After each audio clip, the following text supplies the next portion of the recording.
So I'm just going to do a short video on how to make a paleo flapjack or paleo bar, energy bar. It's something that's kind of come up a few times on my blog. They're very handy as a snack food, and once you combine it with a pretty good diet for the rest of the day, it's a good addition. Everything in here in the recipe is pretty easy to kind of come by for most people, so I'll kind of go through the ingredients first. So basically what I've used here is a packet of nuts. These ones are from my local supermarket, a little, that have nuts and some sultanas or raisins in them. I'm using desiccated coconut, which I've just gotten in, again, my local supermarket. And I've used around about 300 grams of nuts and about 200 grams of desiccated coconut. And I'm just sticking them into a blender in here, so just give it one last whiz. So you kind of blend it around until you get to the point where it has, everything's kind of broken down. I've put in about a tablespoon of organic wheatgrass powder in there as well, just to make it a little bit more alkaline again. And again, I kind of picked that up from myprotein.co.uk. After that, I'm just going to take all of this and just transfer it into a bowl. So I'm just going to pop it out, just like that.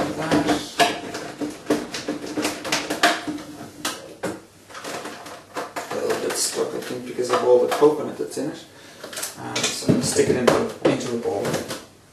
So I just take it, empty it all, put it into a bowl.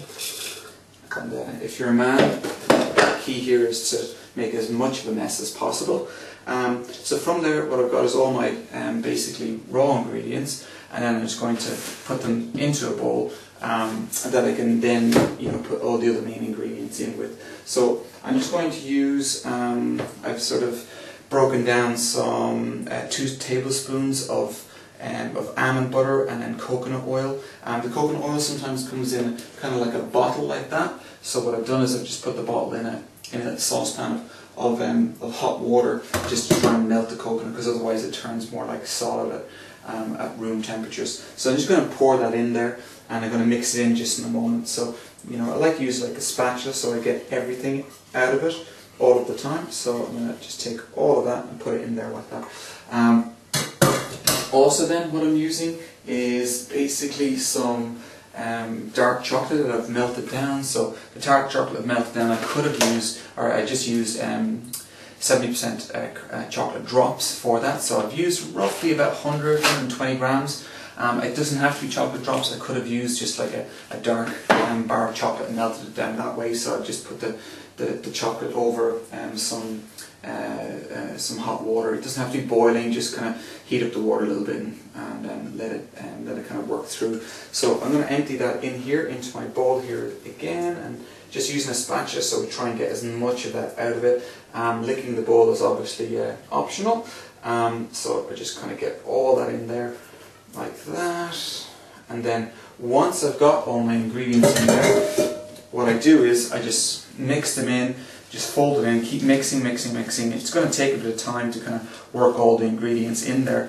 And then once I've done all of that, I'm just going to put it in just a normal kind of baking tray.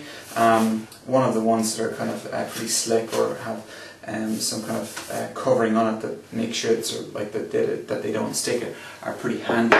And then I can either put those in the freezer straight away. I recommend kind of cutting them into squares before you put them in the freezer, because otherwise when you take them out they just crack all over the place when you're trying to break them up.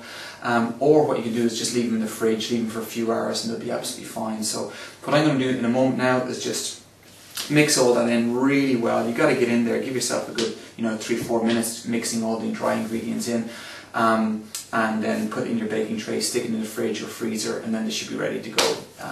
In the freezer probably about even half an hour at most, and then in the fridge probably a little bit longer. And then just, as I said, break them up into your squares and you're pretty much good to go. I then take them once they're out, and I would put them in some grease-proof paper, which probably all out at the moment. So it kind of looks like this. So the grease-proof paper just makes it a little bit easier to transport them with, because what you'll find is that if you put it in tin foil, they kind of just go all over the place.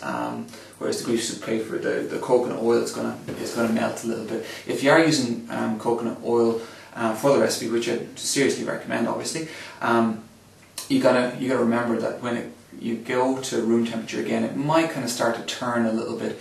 The bars that turn a little bit kind of flaky.